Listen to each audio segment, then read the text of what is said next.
Hey, what's up mga Glen Ups? So, eto na naman tayo. Nakikita nyo yan.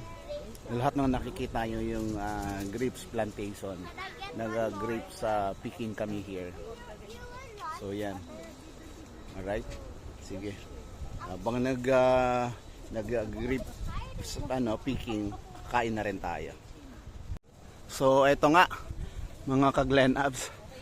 Dito tayo ngayon sa LU. La Union, Bawang La Union grapes sa farm, grapes plantation. So, kita nyo, mayroong matamis, mayroong maasim. So, depende sa nakita nyo, oh. Yung iba, kasi actually, hindi na ganun kadami, but meron pa din.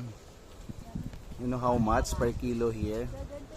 400 pesos per kilo. Yeah. 4, yes. Yan, so yan. Ito yun. Ganon siya kalaki na plantation ng grapes dito sa Bawang. See? Pulang pula. Ikaw mismo pipitas yan.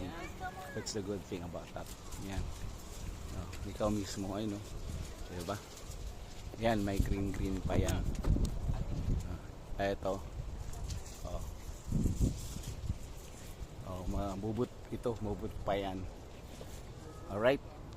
So, sige.